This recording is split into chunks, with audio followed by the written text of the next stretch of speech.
Hey guys, Nova Bullshit here, and welcome back to the channel. And today we're just going to be going through the Tears of the Kingdom. I almost said Tears of the Kingdom, Breath of the Wild again. Trailer, gameplay trailer, just talk about more about what I thought about it. I've sat down, I've thought about it a bit after watching it initially. With my live reaction, I put out a video, and yeah, we're just going to go through it a bit and talk about the game. Now, the first thing is when it comes to the game graphically, it's not surprising that it doesn't look anything really much different than the basic Breath of the Wild. I suppose that is quite expected. At first I was actually trying to make sure that I'm actually on 1080p because it did look a bit blurry, but this is a stream, so it is very likely that it's going to be a bit blurrier than you expect. But even now I'm just looking at it, it does look a bit blurry on my screen, but I'm looking at it on a 4K screen, so maybe that's why. But it's expected. The Breath of the Wild, the base game, already pushed the Switch to its maximum. The Switch hasn't gotten any stronger. It's the same system, and there's not much more to squeeze. People thought, the potential of the Switch, it's going to be so crazy when they come out of new iterations and all this stuff, but they never did. So here we are in 2023, the same system, and yeah, games are still looking the same, which it's just the situation we're in. There's not much we can do about it. It is disappointing, but it is just it's just how it is, basically. So the fact the game looks pretty much the same when it comes to visually, it's perfectly fine. So I did like the time traveling mechanic here when she did rock. That was quite interesting. I wonder when and how often these rocks will fall down. Like, are there particular ones that fall down in different times or different states? Like, was it just a coincidence that he saw this one fall down? Is it always going to be when you come across it, you're going to see it fall? Like, I'm really interested to see what kind of scenarios get to see that for us to go on these islands. And it was pretty cool going to the island. I do like the mechanic of that, and it's going to lead to more to explore. This is great. Yeah, but definitely when it came to one thing that I noticed, I'm going to talk about a bit later, the frame rate wasn't as clear as people made it out to seem, and we'll talk about that a bit later. But we definitely do see that there's a lot of different islands here. This panning, I don't know if this is in slow motion, but it doesn't look that smooth, but it's fine. The draw distance is quite great. They've done pretty well. I mean, they did well with Xenoblade. The first Breath of the Wild was pretty decent, so they've continued that, which is awesome. Now, when it comes to the combat, this is the thing that I'm still very disappointed in. The combat doesn't seem any... Okay, the combat itself, being able to fuse things onto your weapons, being able to fuse into your arrows, so you can attack differently. That's cool. But the swordplay itself, like you can see here, it's just the same 4 swings with the sword. The same 4 swings, and in base Breath of the Wild, that got boring to me after a while. Just the 4 same swings with the sword. When you got a great sword, it's the 2 swings, and that weapon is so boring to me because it's the same 2 swings, and it just feels so boring. I could only bear using the sword and using the spear. I love spears, but even in the base game, the spears, you just poke, and there's not much variation in how you poke. It's just poking. There's no swinging or anything. So I do hope there is more sword play when it comes to the game. Maybe the further you get, because this is quite early on, he's only got 4 hearts. Maybe the further you get, there's more sword play that you get more abilities, which would be cool. But yeah, I guess we'll have to see on that, but I hope there is, because I'm going to get bored of just swinging a sword 4 times in a row as we're doing now. But fusing weapons, that's pretty cool. I do like that. I do like the idea of that. It is very quirky, but it's cool quirky. You're gonna be able to create a lot of different types of weaponry and different types of ways to play the game and experience the game, just by your ability to fuse. I wonder how many things you can fuse at once. I think at one moment, at one moment they showed us him fusing 3 things, so that was cool. I'm gonna skip ahead a bit because this is pretty much more of the same, but it was cool that you can fuse, and cool that you can fuse with arrows and stuff, so that's cool. Ice arrows, we've seen that all before. But there's gonna be lightning, I'm guessing, just lightning rep arrows. There's gonna be so many different types of fusing when it comes to the arrows and other probably things that you have in the game, which is gonna just elevate the combat itself, I just hope that, you know, when it comes to the actual swordplay, we get some more. But I've already talked about swordplay, so I'm not going to talk any more about that. Yeah, this one was cool. I like that you can really mix up how you approach different situations, which is nice. I do like that.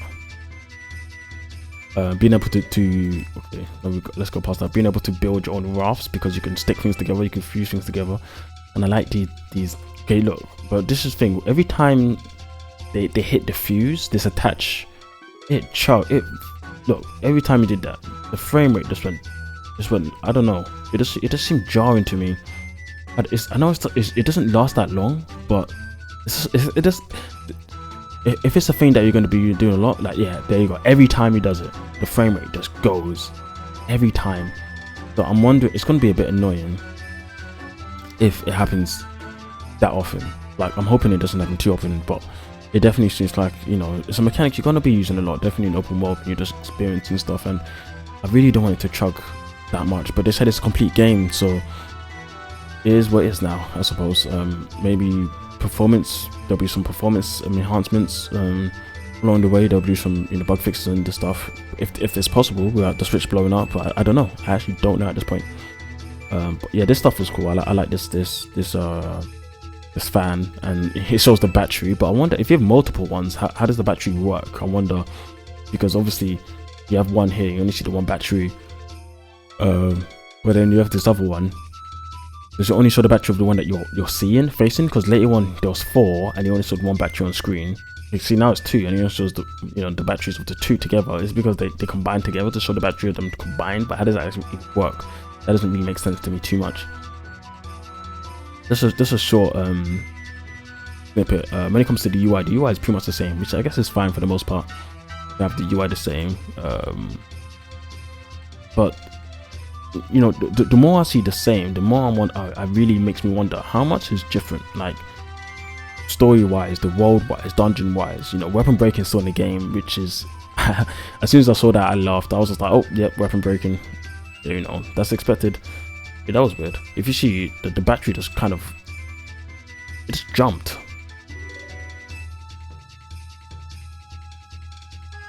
Started to lift up and then it jumped. It didn't, I guess as soon as it came out above ground, it started to jump. That was a bit strange. It's as if as soon as it was visually up, it moved, but don't worry about that. But yeah, weapons are breaking. I hope there's, I mean, the fusing weapons together seems to help with the weapon breaking. You can make weapons stronger, but I hope there's more to it when it comes to weapon breaking, because I don't want to just hold on to all my best weapons again and then never get to use them, because as soon as you use them, it's like a fight or two and then they're done. That's kind of annoying. But I guess we'll see how that goes. You know, that mechanic was cool, going through the walls, the ceilings. I wonder how, you said there's limitations, and I thought there would be a limitation here in this scenario, but there wasn't a limitation here. You could just keep on going. So I wonder what the limitation actually is. But it's cool that you can just jump through different type of atmospheres, from just, you know, rock to snow, just by doing something like that. That's pretty cool. Yeah, I don't know if there's much else. I mean, you know, there seems to be a lot in the game. You know, we got to see this new type of monster. That's the only one. Hopefully there's a various types of, you know, monsters.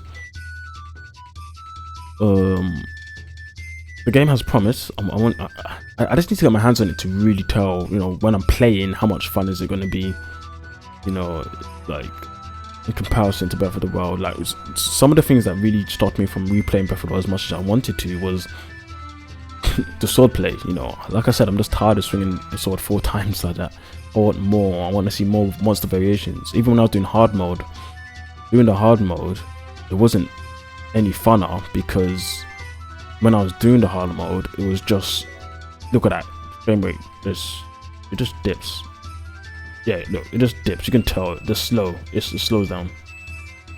It definitely slows down. If you look at his animations of how he's moving now, you can see it. Look, it slows down. The slow down, basically. Slow down is used just to help out with smoothing, and not just various frame rates hitting all at once or at different times.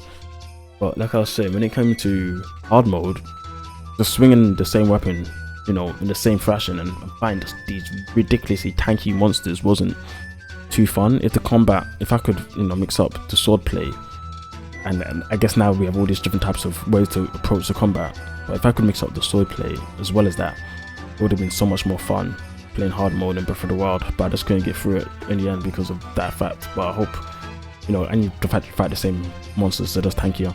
I hope in this game they really, you know, spiced it up. So, because this is an open world game, you know, like the more you play, like 100 hours, 200 hours, you know, the gameplay has to develop, it has to change a bit. And I hope that they definitely learned, and they're definitely going to put some of that RPG type of atmosphere into this game where, you know, it's not just the same from day 1 to day, you know, or hour 1 to hour 20, you know, the game develops as you go along. Because, you know, base Breath of the Wild, even then, I'll say this again, you know, you get the 4 skills at the start, and then after that it's pretty much all the same, apart from when you go to the Divine Beast and you get the 4 abilities. That's the only change you really get. I want to have development as I go, you know, unlock new things, you know, get more powerful, get more different, you know, that's what I want to see, and I hope you see more of that as we play this game. But yeah, that's it for me, guys. I hope you enjoyed this video. Let me know what you think down below. Am I being too harsh? I think I'm being quite fair. You know, like I said, it's still early. They haven't showed too much, and which is fine. They don't need to. But I'm just reacting to what we've seen so far. You know, I'm a lot of the things that I'm talking about, I'm still hopeful and expecting to us to see more of that. Hopefully, you know, the further you get in the game, the gameplay changes and it evolves with you. But yeah, that's me for this video, guys. I'll catch you guys next time. See ya.